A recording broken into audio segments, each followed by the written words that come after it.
You could take the job of storing and retrieving recorded music. Many of you have iPods. You load the song on your medium, you browse the medium, you retrieve the songs, you verify the selection, you listen to the songs, modify the selection, and so on. There's a certain process that you go through to get the job done.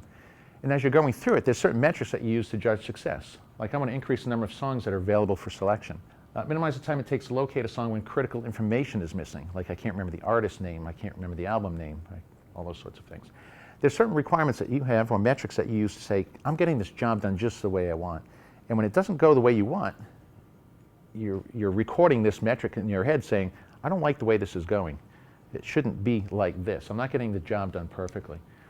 And talking to corn farmers, this is a project we worked on with a company called Syngenta.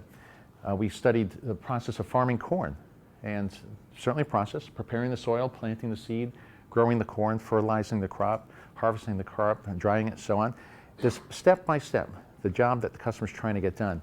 And do they have metrics that they use to judge success in getting the job done? They absolutely do.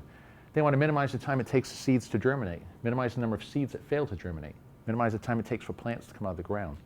These are metrics that they use to judge success. Now, do they sit there with us and talk like that? No, they don't. What they say is, gosh, we were planting the seeds last season, and we laid all the seed down at the same time, and within 2 days, about 10% of the crop started coming up. And then it took another 2 days before another 15 or 20% came up, and 2 days after that before the remainder come up. And this poses a lot of problems because it requires us to water at different rates, to fertilize at different rates. It really messes up the process. So what you're saying is you'd like them all to come out of the ground at the same time, right? So if we could increase the percent of plants that emerge at the same time, that would be of benefit to you. That's how you measure success in getting your job done. And by knowing how to listen to customers in that sense, and I'll give you more insight into this a little bit later, you can start capturing statements that look like this. And these are the metrics they're using to judge success on getting this job done. There's actually a universal structure to get a job done. And this is the subject of an upcoming HBR article. It's out in May of just next month. It's called the Customer-Centered Innovation Map. And what we've discovered is that there are universal steps in any job. One is define what you're trying to accomplish up front. Then you go gather the inputs to help get the job done. You then prepare, set up, organize everything so the job is ready to execute. You confirm that everything is set up correctly. You actually execute the job. You monitor the progress of getting the job done. You make modifications as you go, and then you finally conclude. Now, this is very helpful because as you start mapping out the job that your customers have bought your products for, you can use this roadmap to figure out why are they buying my products? What are the jobs? What's the job they're trying to get done? What are the steps associated with it? And they'll fall into these kinds of categories. I mean, it's not going to look exactly like this, of course, but this is quite interesting because you can actually innovate at this level. So think about the process of washing clothes. When does monitoring take place? When do you know that the clothes are still dirty? When you go put them on the next time. That's exactly right. Kind of too late, right? It's not being executed within the scope of that job. It comes after. So that says to me right up front, wow, well, since that job is missing that whole step, is there something we could do in the washing cycle to monitor whether or not the stains are being removed, the dirt's being removed, or some kind of check? That's an opportunity for innovation and helping get that job done better. We can give many more examples like that, but I still got a lot of material to go through here. All right, the other point I want to make here is what is a customer need? Right? For each of these metrics that customers are using to measure success when getting a job done, what does this look like? And you're going to look at this and go, Tony, you guys are really anal.